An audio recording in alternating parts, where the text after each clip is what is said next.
안녕하십니까. 톡톡 코인 365 모카골드 경제연구소의 김희성입니다. 오늘 여러분들께 소개해드릴 코인은 바로 비트쉐어라는 코인인데요. 아마 처음 들어보시는 분들이 아마 대다수이실 것이라고 생각이 됩니다.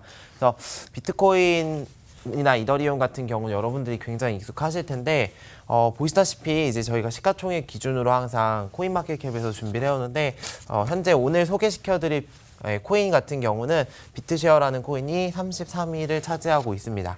그래서 보시면 뭐 스팀이라는 코인과 그 다음에 뭐 웨이브라는 코인 이렇게 가운데 있는 코인인데 시가총액이 큰 뭐 비트코인이나 이더리움이 이제 우리나라에서도 많은 거래가 이루어지고 많이 대중들에게 알려져 있는데 이러한 어떤 메이저들 코인뿐만 아니라 다양한 코인들에 대한 어떤 목적성을 가지고 왜 만들어졌는지 여러분들 알아보신다면 머지 않은 후일에 4차 산업이 활성화가 되어지고 암호화폐가 더 많이 활용이 될 때 좀 앞서 나가는 그러한 암호화폐의 전문가로서 활동을 하실 수 있지 않을까라는 생각을 해보면서 오늘은 비트쉐어에 대해서 설명을 드리도록 하겠습니다. 보시다시피 비트쉐어는 33위에 해당하고 있는 코인이고요. 비트쉐어 누가 만들었냐라고 보게 되면 바로 댄 라이머라는 사람에 의해서 만들게 되었습니다. 그래서 의도치 않게 제가 스팀이나 이오스에 대해서도 많이 말씀을 드렸었는데 바로 이 댄 라이머 같은 경우는 이 사진도 많이 보시고 그다음에 언론에서도 많은 인터뷰하신 내용들을 살펴보실 수 있을 것이라고 생각이 됩니다. 그래서 이더리움의 개발자 같은 경우는 비탈룩 테린이고 그 다음에 여기 보시는 이오스의 개발자인 경우에 댄 라이머를 뽑을 수가 있는데 암호화폐에서 굉장히 잘 나가는 두 인물이라고 여러분들 생각을 해주시면 좋을 것 같습니다. 그래서 이 댄 라이머는 스팀이라는 그 코인과 이오스를 개발했던 사람이고요. 그러면 이미 여러분들이 스팀과 이오스를 알고 계시기 때문에 총 3개의 이 코인들을 만든 사람이 댄 라이머다라고 알 수가 있습니다. 그래서 스팀이라는 사이트는 암호화폐에 관심 있으신 분들은 이제 네이버나 구글에 검색을 해보시면 스팀잇이라는 사이트가 뜨게 됩니다. 그래서 우리가 소위 많이 쓰는 뭐 페이스북 같은 그런 어떤 웹사이트 형태로서 나와 있는 사이트인데 바로 이 스팀이라는 코인이 개발된 목적이 그 스팀잇이라는 사이트를 운영하면서 그 속에서 어떤 보트 기능을 통해서 사람들이 더 양질의 어떤 코인과 관련된 내용뿐만 아니라 다양한 여러 주제의 글을 쓸 수 있도록 하는 것이 목적이라고 제가 설명을 드렸고 이오스 같은 경우는 이제 토큰계의 1위로서 우두머리를 차지하고 있는 토큰인데 이 토큰이 좀 개발이 되어져 가면서 어떤 코인화가 되어질 수도 있고 혹은 다른 방식으로 더 플랫폼이 개발되어질 수도 있기 때문에 중요시 봐둘 가치가 있다라고 말씀을 드렸었습니다. 바로 이 댄 라이머가 이 DPoS 지분 증명 방식이라고 하는 방식도 만들어냈던 사람이고요. 비트쉐어도 이제 개발했던 사람입니다. 비트쉐어의 개발은 2014년에 이제 시작이 되었는데 2014년에 출시되었던 이 비트쉐어는 이 두 코인들보다도 더 아래 시가총액이 있는 것을 보시다시피 좀 유명한 코인은 아니었습니다. 왜 아니었는지에 대해서는 뭐 이 사람이 이제 만들었던 코인의 목적성과 이제 현 시대에 부합을 하지 않았을 수도 있는데 일단 비트쉐어가 갖고 있는 어떤 특징들에 대해서 한번 살펴보도록 하겠습니다. 비트쉐어가 갖고 있는 첫 번째 특징은 바로 shareholders, 주주가 된다라는 건데요. 일반적으로 우리가 주식을 사게 되면 그 회사의 어떤 일정 부분에 이제 주주로서의 어떤 역할을 할 수가 있게 됩니다. 그래서 뭐 주주총회가 열리게 되면 참석을 해서 자신의 의견을 개진할 수도 있고 어떤 투표가 있을 때 투표도 행사할 수 있고 이런 식으로 할 수 있는데 우리가 이제 뭐 이더리움이나 비트코인을 산다라고 해서 그 이더리움의 개발진 그리고 비트코인의 개발진의 그 전체의 어떤 컴퍼니를 구성하는 데 있어서의 일정 부분의 어떤 주주로서의 개념을 확립한다라고 볼 수는 없습니다. 그래서 그냥 그들의 플랫폼을 이용하는 거고 그들의 플랫폼 안에 있는 어떤 코인의 화폐로서의 가치를 이용하는 것인데 이 비트쉐어 같은 경우는 내가 비트쉐어를 구입을 하게 되면 그 회사에 있어서의 어떤 주주의 역할을 할 수 있는데 쉽게 말해서 약간 주식과 좀 비슷한 개념이다라고 이제 보시면 좋을 것 같습니다. 그러면 이들은 왜 도대체 이런 주식과 같이 이런 주주적 개념을 넣었을까라고 생각을 해보면 가장 간편하게 이 비트쉐어에 대한 어떤 관심성 그리고 회사가 어떤 것들을 운영하는 데 있어서 좀 참여적으로 주체적으로 뭔가 할 수 있게 하는 어떤 장치로서 이것을 마련해 두지 않았냐라는 생각을 해볼 수가 있습니다. 뿐만 아니라 우리가 일반적으로 코인을 투기의 대상으로 많이 생각을 하고 혹은 뭐 투자를 하시는 분들도 계시지만 이제 그런 경우에는 이제 사타 팔았다를 굉장히 많이 하는데 내가 어떤 이 회사의 주주로서의 역할을 할 수 있다라고 한다면 좀 해당 코인을 보유하고 이제 좀 가는 지속성의 어떤 기간이 좀 길기 때문에 그런 것들을 염두에 두고 이 비트쉐어사 같은 경우는 이걸 약간 주식의 개념에 빗대가지고 보았다라고 생각을 하시면 좋을 것 같습니다. 물론 이 비트쉐어도 사고 팔고 가능합니다. 거래소에서. 그다음에 이제 두 번째 특징 같은 경우는 Decentralized Autonomous Company라고 해서 분권화된 자주적 기업인데요. 이 Decentralized라는 단어는 여러분들 암호화폐를 많이 공부하셨으면 정말 지겹도록 듣는 단어입니다. 바로 분권화되었다. 그래서 이 반대로 이제 중앙화를 생각을 해볼 수가 있는데요. 우리가 암호화폐, 비트코인이나 이더리움의 출발점 자체가 기축 통화에 대한 어떤 반대로서 생겨난 것인데 모든 알트코인들도 다 디센트럴라이즈가 되어 있습니다. 물론. 그런데 이제 이 비트쉐어가 갖고 있는 두 번째 특징으로 좀 눈여겨서 살펴볼 것은 바로 분권화된 자주적인 기업이다라는 건데요.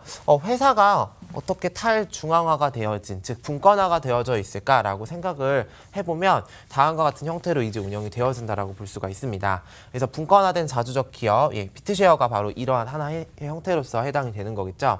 그래서 우리가 일반적으로 알고 있는 어떤 주주나 어떤 화폐로서의 역할도 하고, 그다음에 이들은 의사소통을 하기 위해서 뭔가 어떤 안건을 제안하고 그거에 대한 투표를 진행하기도 하고요. 그다음에 어떤 다른 회사들과 다른 개인들과 계약을 성립을 하기도 합니다. 그러면 일반적으로 회사라고 하면 우리가 알고 있는 피라미드식 구조에 따라서 맨 위에 CEO가 있고 그 밑에 뭐 부장, 과장 해서 뭐 팀장, 이렇게 사원 이런 식으로 이렇게 막 되어 있는 어떤 이제 구조화된 어떤 조직을 생각을 해볼 수가 있는데, 분권화된 자주적 기업이라고 하는 경우에는 우리가 일반적으로 알고 있는 회사의 CEO가 존재하지가 않습니다.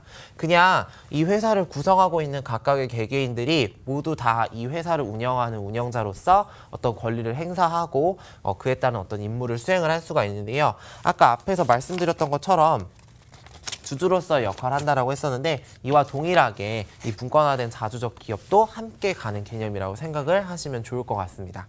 그래서 비트쉐어를 소유를 하고 있을 때 내가 어떤 비트쉐어사에서 어떠한 새로운 사업을 진행을 하려고 한다라고 하면 그 사업 계획서를 막 작성을 해서 이 비트쉐어사 홈페이지에 이제 올려놓고, 자, 우리가 언제부터 언제까지 이거에 대해서 투표를 합니다. 그러니까 주주 여러분들 투표해 주세요라고 이렇게 얘기를 하면 내가 10주를 갖고 10개의 코인을 갖고 있는 사람과 100개의 코인을 갖고 있는 사람이 모두 다르게 이제 의결권을 행사를 할 수 있겠지만, 어쨌든 내가 갖고 있는 코인의 개수만큼의 어떤 투표의 권리는 행사할 수가 있다. 그래서 나의 목소리를 낼 수 있게 되는 것이 바로 분권화된 자주적 기업입니다. 그래서 기존에 있었던 어떤 기업의 형태를 다 붕괴시키는데, 바로 이러한 어떤 기업의 형태가 가능하게 하는 것도 바로 블록체인이 기반으로 되어 있다는 것을 살펴보실 수가 있습니다.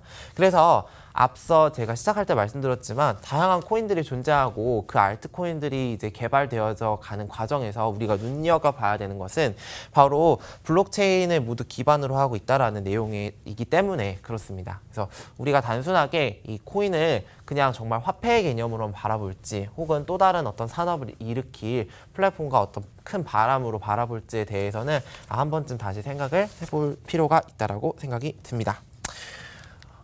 자, 그리고 비트쉐어의 이제 특징에 대해서 이제 보면 여러 홈페이지에 이제 들어가 보시면 이렇게 뜨게 되는데, 항상 말씀드리지만 비트코인이 갖고 있던 단점을 좀 개발해 보겠다라고 하면서 이더리움이 나왔고, 이더리움 너가 갖고 있는 특징도 있지만 또 다른 좋은 특징들도 있을 수 있어. 그리고 우리는 어떤 플랫폼에서 이렇게 운영할 거야 라는 어떤 느낌으로 다른 알트코인이 만들어지게 되었는데, 여기 보시다시피 다른 플랫폼에서 잘 적응이 된다, 그 다음에 빠르다, 그 다음에 우리 같은 경우는 계좌 개설이 쉽다, 이런 내용들은 이미 다른 코인들이 다 가지고 있는 특징들이라고 살펴볼 수가 있습니다. 그런데 여기 보시는 두 가지의 특징은 비트쉐어가 가지고 있는 좀 큰 특징이라고 볼 수 있기 때문에 이 두 가지의 특징에 대해서 좀 더 자세히 설명드리도록 하겠습니다. 먼저 첫 번째는 분산화된 자산 거래소입니다. 그래서 우리가 알고 있는 코인들 같은 경우는 다 에셋의 어떤 하나로서 이제 취급이 되는데, 화폐, 돈과 같은 어떤 기능을 합니다. 그런데 여기서 이제 포인트는 바로 분산화된 자산 거래소라고 보실 수가 있습니다. 그럼 당연히 분산화된 반대는 중앙화된 거래소일 거다라는 어떤 생각이 드실 텐데요. 여기 보시는 것처럼 마운틴 곡스라던가 그다음에 코인체크, 그다음 유빗 이 세 가지 거래소들의 공통점은 과연 무엇일까요?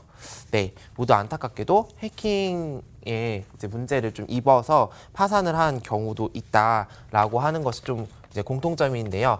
해킹을 당한 적이 물론 새 공통점으로 살펴볼 수도 있고 유빗은 현재 이제 없어진 거래소 중에 하나라고 볼 수가 있습니다. 그래서 우리가 되게 아이러니한 게 코인은 탈중앙화를 목적으로 하지만 이 코인을 사고 파는 거래 현장들은 다 중앙화되어 있는 또 문제점을 가지고 있습니다. 그래서 이러한 거래소가 중앙화되어 있기 때문에 해커들이 뭐 블록체인의 어떤 기술 같은 경우는 해킹이 어렵기 때문에 이들이 노리는 것은 거래소를 보다 좀 쉽게 타겟팅을 해서 노리는 경우들이 많습니다. 그래서 이렇게 중앙화된 거래소 같은 경우는 우리가 목적을 했던 비트코인이나 이더리움 이런 것들을 잘 지켜내줄 수가 없다라고 생각이 들면서 이 비트쉐어에서는 분산화된 자산 거래소를 만들게 되었습니다.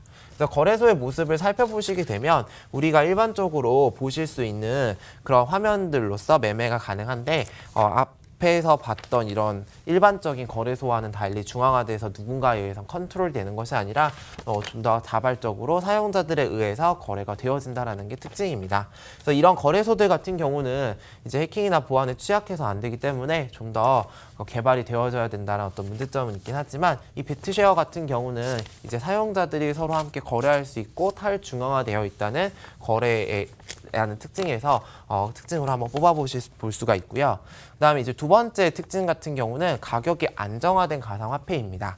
그래서 이 댄 라이머가 만들었던 화폐에서 스팀도 마찬가지였지만 비교적 이 사람이 만든 가상화폐는 좀 가격이 크게 변동하지 않는 경우들이 많습니다. 그러면 비트코인이 정말 하루에도 몇백만 원씩 이렇게 왔다 갔다 하는데 그런 시장 속에서 이 가상화폐는 어떻게 유지를 시킬 수 있느냐라고 이제 보시게 되면 비트쉐어는 우리가 알고 있는 어떤 달러로도 바꿀 수가 있고 유로도 바꿀 수 있고 유엔화로도 바꿀 수 있고 위엔화로도 바꿀 수도 있고 금으로도 바꿀 수 있고 은으로도 바꿀 수가 있습니다. 그래서 내가 비트쉐어를 갖고 있을 때 그의 동등한 가격에 따라서 달러로 바꿀 수도 있고 이런 다양한 화폐로 바꿀 수가 있는데요. 이거 어디서 많이 들어봤다 라는 어떤 생각이 드시는 분들은 테더에서도 제가 이거 1테더는 1달러다 이렇게 설명을 드린 적이 있는데 마찬가지로 1 비트쉐어 같은 경우는 1 US 달러에 이렇게 상응하는 가치를 띠고 있습니다. 그렇기 때문에 달러의 가격이 우리가 어마무쌍하게 막 하루에 변하지 않는 것처럼 이 코인 같은 경우도 가격의 변동이 크게 변화하는 경우는 없습니다. 그런데 그럼 이 비트쉐어는 왜 이렇게 달러, 유로와 뭐 금, 은, 뭐 유엔화 이렇게 바꿔주냐? 가상화폐가 말씀드렸던 것처럼 가상화폐 거래소에서 자국의 통화를 허락해주지 않는 국가들, 즉 국가의 제약이 있는 경우들이 좀 많이 있습니다. 그래서 그런 경우에는 이 비트쉐어를 내가 사서 거래소에서 이 비트쉐어를 바꿈으로써 거래를 할 수 있는 어떤 그런 매개체로서 역할을 살펴볼 수가 있습니다. 그래서 이제 비트쉐어 같은 경우에 어떻게 교환이 이루어졌냐? 제일 많이 이루어진 게 바로 중국 돈이 되겠는데요. 위엔화가 되는데 중국 같은 경우는 가상화폐 규제가 다소 좀 심했던 국가의 하나로서 이제 꼽아볼 수 있는데 이 때문에 자국의 어떤 화폐가 이 가상화폐 쪽으로 들어가는 것을 좀 염려했기 때문에 사람들이 이제 투자를 하고 싶다고 한다면 이 비트쉐어를 통해서 이 가상화폐 시장에 들어갔다라는 것을 살펴볼 수가 있습니다. 그래서 이제 앞서 말씀드렸던 것처럼 좀 어떤 테더와의 유사점에 대해서 생각을 해볼 수 있지 않을까라고 생각이 드는데요. 일단 테더와의 공통점은 똑같이 1달러의 가치를 좀 눈에 이제 같이 대등하게 해준다라는 게 어떤 하나의 특징으로 살펴볼 수가 있고, 일단 비트쉐어가 갖고 있는 어떤 독특한 특징 중에 하나는 그들만의 거래소가 있다라는 겁니다. 그래서 테더 같은 경우는 현재 이들이 자산을 보유하고 있었는지에 대한 어떤 회계 감사를 받지 않아서 좀 논란의 여지가 있었는데 비트쉐어 같은 경우는 재무 감사도 받고 보다 투명했던 어떤 그런 코인이 아니었을까 이런 생각이 듭니다.